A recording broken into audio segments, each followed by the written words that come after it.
Hello there. You are watching a new live stream episode of Be the Boss of Your Money. I'd like to welcome you to today's episode. Today's value add is financial tips for newlyweds and soon to be newlyweds. That's what this call is all about. That's what this show is about. The show is about financial empowerment. It is so you could be the boss of your money, not your money be the boss of you. That's what the show is all about. Financial tips today for newlyweds and soon to be newlyweds is the value add. The first thing that we need to do, we always do this, is we go through a quick but impactful market update with a ton of perspective. We're going to roll the intro. We're going to get this party started. You are going to want to hear these tips because if you are a soon to be newlywed, or you know someone in your life who will be a newlywed, you don't want to miss it.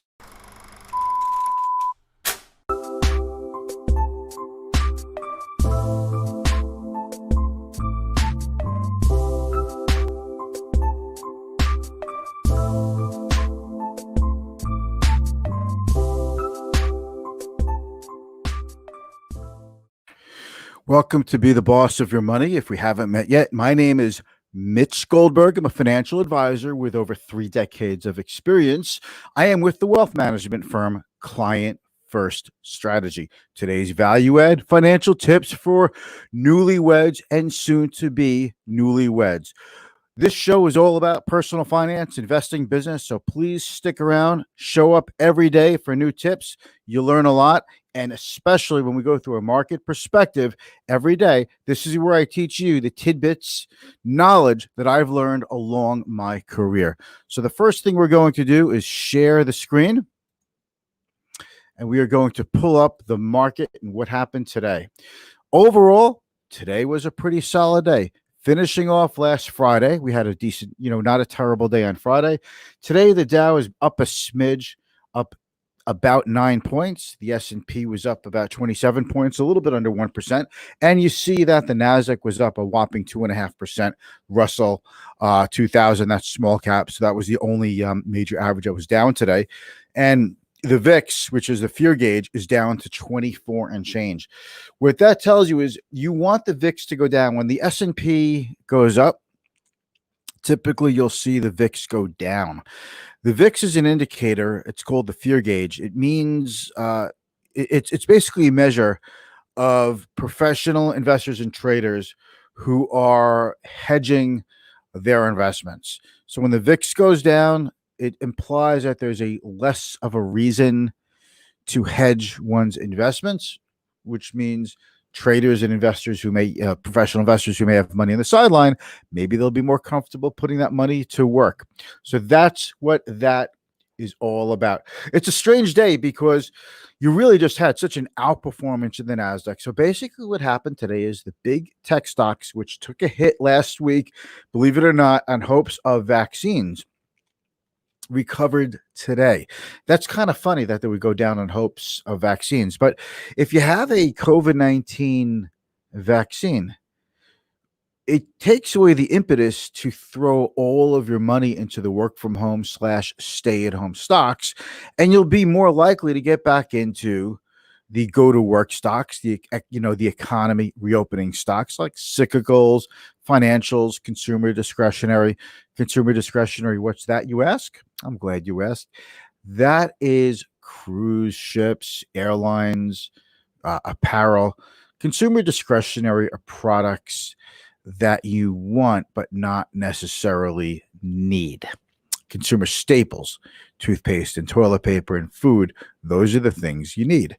So we'll go on to the next screen, but it was a huge outperformance today in the techs and in particular technology / communications. Why was the Dow barely up? Well, you had Dow Chemical was down. You had a lot of Dow stocks that were down. Now, Chevron was down. Chevron, by the way, announced a multi-billion-dollar acquisition of Noble Energy today. But basically, you had a lot of, you see this line here, percentage gains. You had a lot of percentage losses in a lot of the Dow Jones industrial stocks. You did have enough of a couple winners like Microsoft and Apple and Intel and Visa and IBM. You see that Cisco, basically technology stocks. So they were able to hold the Dow from going into negative territory. But again, just more evidence that it was still a tech-led day today. You take a look at the FANG stocks, FANG plus M, Facebook up, Apple, Amazon up. And when I say up for Amazon, Amazon is up 8% today. You take a company that's almost $1.6 trillion valuation, it goes up 8%. What is that? 140 billion dollar gain in one day. I don't know what Amazon did to be worth 140 billion dollars in one day, but that is a staggering sum.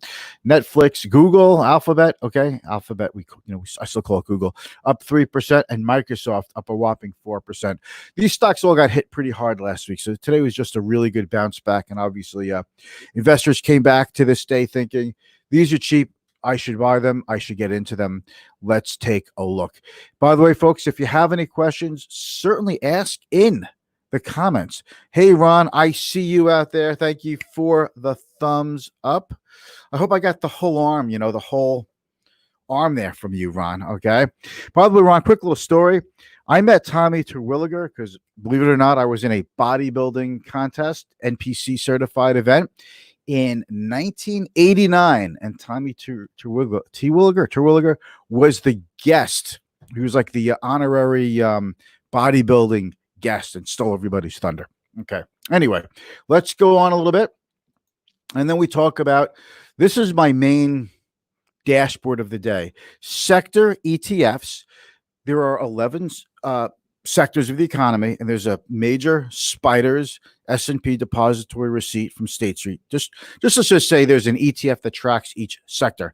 I go through the sectors multiple times a day, and this basically tells me what's going on. XLK is technology up 2.5%.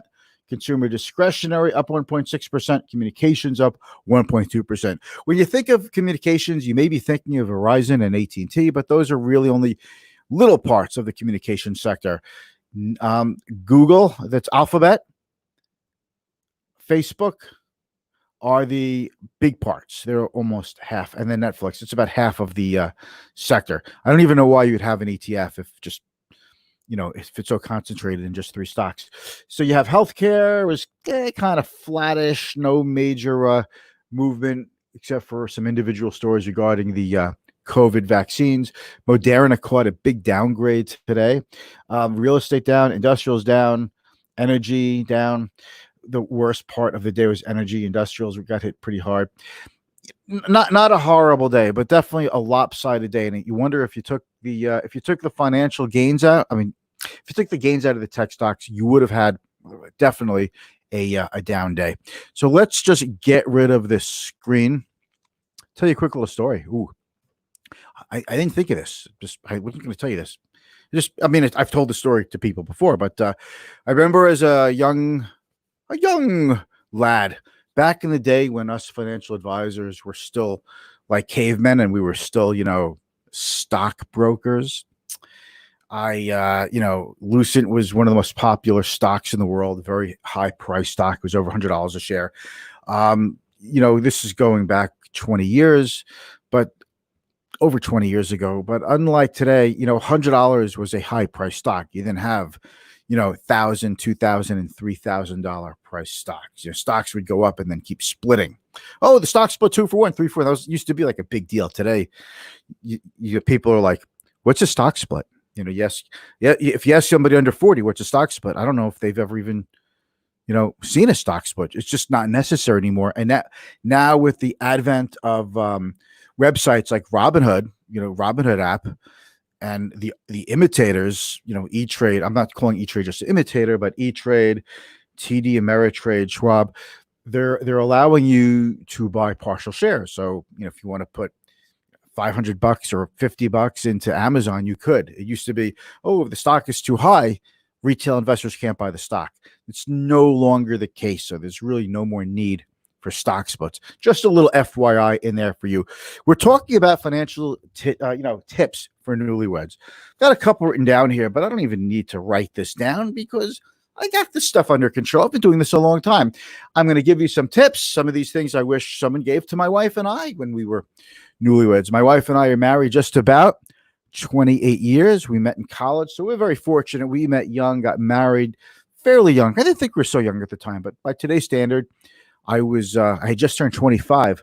So I guess by today's standard, that's kind of young. But listen, the way it works is this. I think there's much more of a focus on personal finance in people's personal everyday lives today. So what we need to do is just go over a couple of things. So when you get married, you have to make sure, or getting married, so you have to make sure you're in alignment with your financial goals. Your financial goals and your money ideas could be somewhat conflicting. Not everything has to be a perfect match. If you're looking to buy that motorcycle with your wedding money and your fiance doesn't know about it yet, that could be a little bit of a problem. So you want to have these discussions before, and you want to basically have your money values. Listen, everyone wants a better life. Everyone talks about it. We want to do all these wonderful things: the big house, the vacations, the great lifestyle, the cars. But you have to basically plan for these things, and more important than ever, it can't just be, well, we'll just earn as we go and pay as we go. Because what happens, folks, is 15, 20, 25 years goes by like that. And it just goes by so fast. And before you know it, you haven't hit your goals, you haven't done the things you want, and you're not going to be able to do the things that you want to do. So we have to just establish some parameters. So the first thing that I say to people is this. Now, you could do this before you get married or after you get married. It's up to you. There's advantages and disadvantages. But the first thing is you change. So the first thing is you change your beneficiary designations for your retirement accounts. A lot of people, when they start investing in an IRA or a 401k plan, they leave their job, they roll their 401k into an IRA. People often put their siblings or their parents as their beneficiaries. So if someone dies, their beneficiaries would inherit that money. But once you get married, it's important to change your beneficiary designations to your spouse, because years could go by. You can even have children, and if you die, you could end up in court, and that money in an IRA, by the way, or a 401k, that supersedes everything, and the money goes to your siblings and to their kids, and you wanted it to go to your kids, and then you're reliant on your siblings saying, oh yeah, we don't want the money, let it just go to your kids.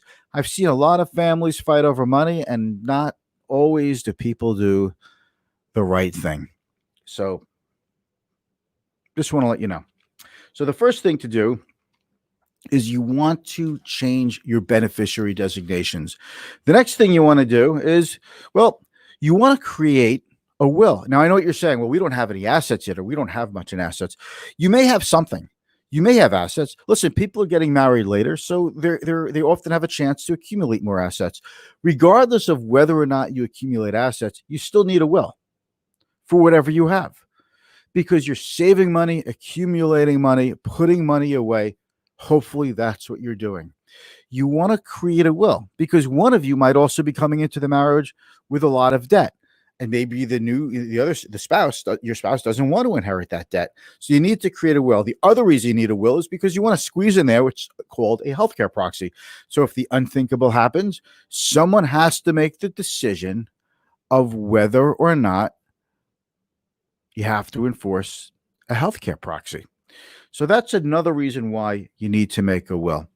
The second thing you need to do is you need to make a statement of net worth. Oh, that's actually the third thing.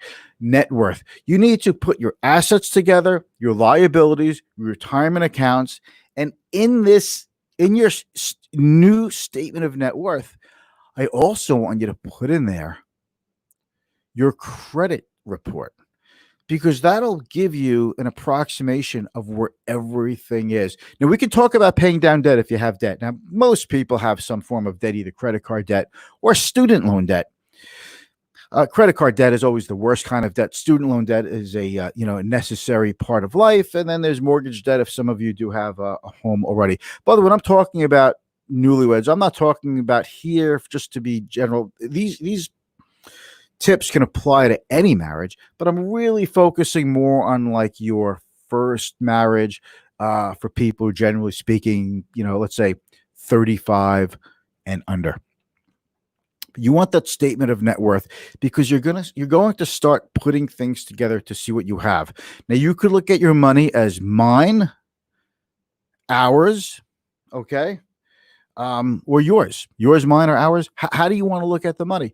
You have to have those discussions first. Like, no, this is my money and I'm not parting with it. Well, you're in a marriage now, so you just have to agree, because some people go into a marriage thinking that it all has to be shared, and some people go into it thinking we don't have to pool everything. I can still have my own money. So I think what happens is you have to, your goals, if you have common goals, that's what will decide if you have common ownership of your assets. So having said that, okay, the next thing you want to consider is taxes. Taxes are the biggest expense of your life. I know, look, we can argue about taxes. Well, I get something for my taxes. I get the fire department. I get the school district. We have the military. It's all taxes. Listen, I'm not getting into that. I'm talking about taxes that you have to pay.